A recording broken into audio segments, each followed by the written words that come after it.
पाप से बचने के उपाय के बारे में चर्चा करेंगे कि जो भी हमारे द्वारा जाने अनजाने पाप हो गया है उससे कैसे छुटकारा पाएं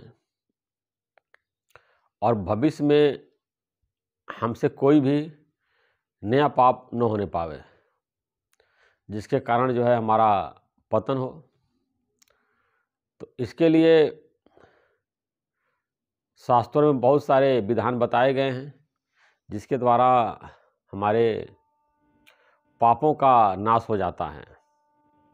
जैसे दान करने से, सेवा करने से, यज्ञ करने से, परोपकार करने से हमारे पाप जो है क्षीण होते हैं।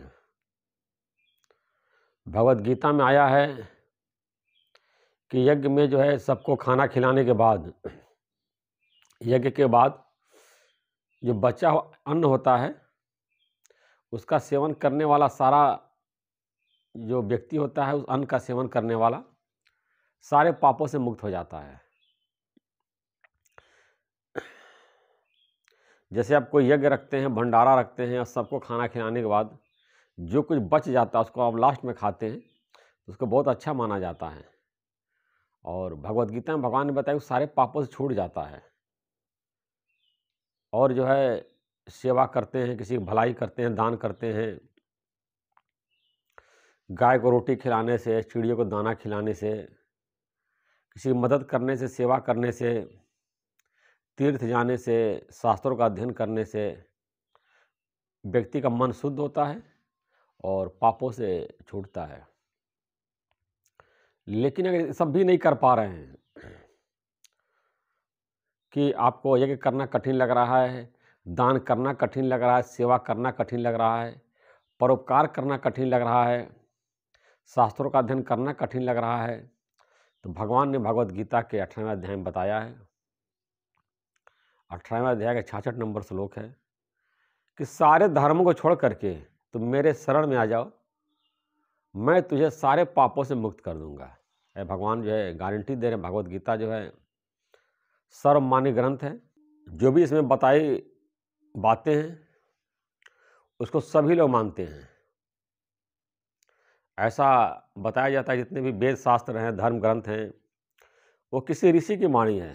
शिष्य ने गुरु से सवाल पूछा है और उस गुरु के मुख के द्वारा निकली हुई वाणी जो परमात्मा इस गुरु के मुख से बोलते हैं उसको संकलन किया गया है। लेकिन भगवत गीता साक्षात भगवान की वाणी है। बिल्कुल इसको जो है सभी लोग मानते हैं। जो बातें इसमें लिखी गई हैं बिल्कुल सत्य लिखी गई हैं। तो आप केवल भगवान के शरण में चले जाते हैं तो आप सारे पापों से मुक्त हो जाते हैं।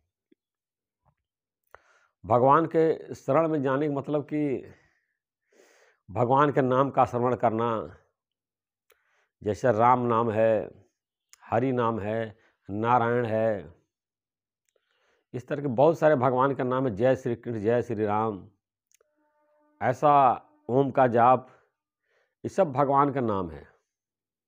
भगवान के नाम का उच्चारण करते हैं तो हमारा मन शुद्ध होता है। एक भगवान के सहारे रहते हैं, हमेशा भगवान को याद करते रहते हैं तो हमसे कोई नया पाप नहीं होता है। और जो हमारे पुराने पाप हैं वो भी खत्म हो जाते हैं। इसीलिए रामचरितमानस में आया है, सम्मुख होई जीव मोहि जबहि, जन्म कोटि अदनासहि तबहि। जब जीव हमारे सम्मुख होता है यानी मेरे शरण में आता है तो उसके पिछले सैकड़ों जन्मों के पापों का मैं नाश कर देता हूँ। तो अगर आप संसार में आ रहे हैं, जा रहे हैं, सारा कार्य कर रहे हैं तो जो भी आप कर्म कर रहे हैं उसका फल आपको मिलेगा।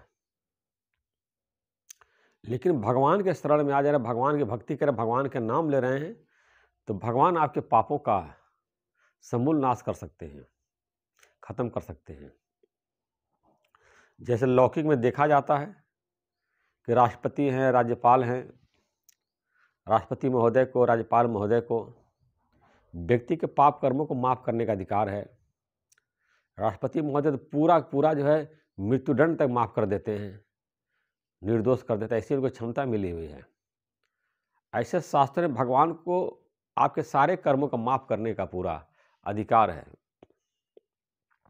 जेल में देखिए जो कैदी होते हैं और जिनका आचरण अच्छा होता है, उनका रिपोर्ट जाता है राष्ट्रपति महोदय के पास, राज्यपाल महोदय के पास, वो लोग उसका सज़ा कम कर देते हैं। ऐसे भगवान को पावर है, जाने अनजाने बहुत से हमारे कर्म हैं जो दुनिया को नहीं पता है, लौकिक कानून के या लौकिक के नज़र में नहीं आया है और छुप के भी गलती हो गए हैं। चोरी से आदमी पाप कर लेता है, तो सब भगवान को पता रहता है। तो भगवान के नाम लेने से हमारे सारे पापों का नाश हो जाता है। इसमें एक दृष्टांत आता है अजामिल की कहानी। अजामिल एक ब्राह्मण थे और वो उनकी पत्नी थी, बच्चे थे और अपना एक वो उनका एक सामान्य सदाचार का जीवन था।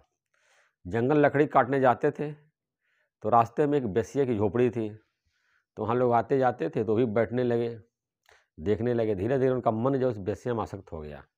संग दोष हो जाता है, व्यक्ति जिसका संग करता है उसका रंग उसके ऊपर चढ़ जाता है और इतना आसक्त हो गया वो बेस्या में, उससे शादी कर लिया, उससे बच्चे हो गए और ज्ञान का संस्कार था उसके अंदर। पहली पत्नी बच्चों को छोड़ दिया, उसका नाम उसने नारायण रख लिया। तो जब समय बीतता गया तो यमदूत आया, उसके प्राण को खींचने लगे, सूक्ष्म शरीर को खींचने लगे। तो जो अजामिल पापी था जो है, उसका बच्चा आंगन में खेल रहा था, उसका नाम उसने नारायण रख रखा था। तो बोला नारायण नारायण बुलाने लगा, उसको प्यास लगी थी, आओ पानी दो।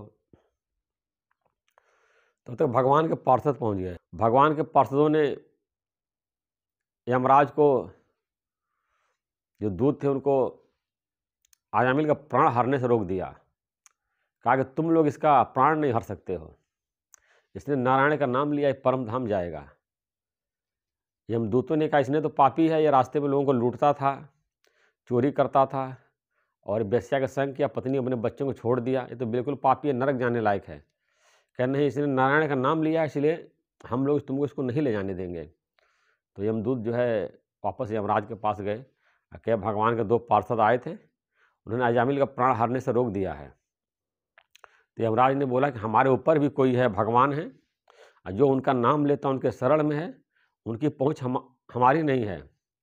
हमारी पहुँच वही तक है जो संसारिक लोग हैं, जो भगवान का नाम नहीं लेते हैं, भगवान के शरण में नहीं है, जो सदाचार नहीं है, सदाचार का पालन नहीं करते हैं, जो भक्त हैं नहीं है, उन्हीं तक हमारी पहुँच है। जो भगवान के भक्त हैं उनके पास कभी तुम भूले भटके मत पहुँचना, क्योंकि वहाँ हमारा अधिकार नहीं है। इस प्रकार सारा संवाद जब अजामिल ने सुना तो उसको बड़ा पश्चाताप हुआ और जा कर के फिर जंगल में तपस्या करने लगा, बहुत साधना के अभ्यास किया और सारे पाप कर्मों से छूट गया। भगवान का नाम लेने से सारे पाप कर्मों से छूट गया और परम धाम को प्राप्त कर लिया। अजामिल जैसा पापी, जिसने अपनी पत्नी को छोड़ा, बच्चों को छोड़ा, बेश्या का संग किया, चोरी करता था, डकैती करता था, रास्ते में जो सन्नाटे में जाते तो उनका सब धन छीन लेता था, इस तरह का व्यक्ति भी साधना करके भगवान का नाम ले करके मुक्त हो सकता है। तो कोई भी व्यक्ति मुक्त हो सकता है। भगवद गीता माया की भगवान ने बोला कि यदि तू अर्जुन को बोलेगा तुम सारे पापी से अधिक पाप करने वाला है, संसार में जितने भी पापी हैं उनसे भी ज़्यादा पाप करने वाला है, तब ये ज्ञान के द्वारा, जो ज्ञान है, जो आत्मज्ञान है, तत्व ज्ञान है, इसके द्वारा तुम पवित्र होकर के शुद्ध हो जाएगा, मोक्ष को प्राप्त कर लेगा। ये ज्ञान जो आत्मज्ञान है, जो भगवद गीता का ज्ञान है, ये हमको एकदम पवित्र कर देता, सारे पापों से मुक्त कर देता है। आगे बताया भगवान ने, जैसे आग जो है, आग की एक चिंगारी, कितनी बहुत सारा ईंधन हो, लकड़ी हो, कूड़ा करकट हो, पूरा जंगल हो, एक चिंगारी जला करके भस्म कर देती है। ऐसे ज्ञान अग्नि जो है हमारे सारे पापों को जला के भस्म कर देती है। ज्ञान अग्नि दग्धे कर्मा, ज्ञान जो है हमारे सारे पापों को जला के भस्म कर देती है, शुद्ध कर देती है। ये सोना होता है, जब आग में जाता है तो पूरा उसकी मैल निकल जाती है, शुद्ध हो जाता है। ऐसे ज्ञान अग्नि से मेरा मन जब पूरा शुद्ध हो जाता है, पवित्र हो जाता है और जो है सारे पापों से हम छूट जाते हैं। लेकिन कुछ संत लोगों का कहना है कि भगवान जो हमको हमारे कर्मों का दंड देते हैं तो हमसे दोबारा गलती नहीं होती है। Forgive me not O lord, forgive me not, but punish me for every fault. मेरे गलतियों को तुम क्षमा नहीं करो, बल्कि हमारे प्रत्येक गलती का तुम दंड दो। कोई गलती का जब दंड मिलेगा तो दोबारा गलती हम नहीं करेंगे। जैसे बच्चा घर में कोई गलती करता है तो झापड़ा मारते हैं उसको, दोबारा गलती नहीं करेगा। भगवान भी इसी तरह से हमको दंड देते हैं, एक चाटा मारते हैं, दोबारा हम कोई गलती ना करें। इसमें भलाई छिपी हुई है। भलाई छिपी कि भगवान के चाटा लगने से दोबारा हम वो गलती नहीं करेंगे। जैसे कुंती ने जब भगवान से दुख ही मांगा, यह भगवान हमको दुख देना, दुख में आदमी हमेशा भगवान को याद करता रहता है, सुख में भूल जाता है।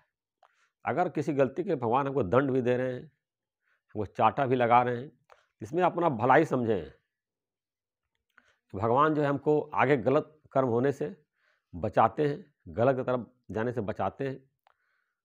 ऐसे आप देखिए मनुष्य जितनी गलती करता है, अगर भगवान उसका हिसाब करने दंड देने लगे तो उससे कभी छूट ही नहीं पाई, ज़िंदगी भर सब लोग नरक में ही रहेंगे। लेकिन भगवान माफ़ कर देते, बहुत हल्का दंड मिलता सबको भी जो है, क्योंकि मनुष्य जो जाने अनजाने में, सब कोई कबीर दास तो है नहीं, कोई गलती उससे उनसे होगी नहीं।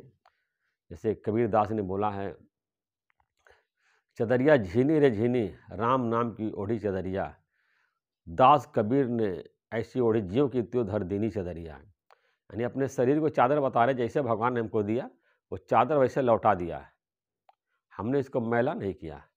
ऐसे भगवान ने जब को मनुष्य शरीर दिया है, इसको एज इट इज भगवान को लौटा, जिससे कोई गलती न हो।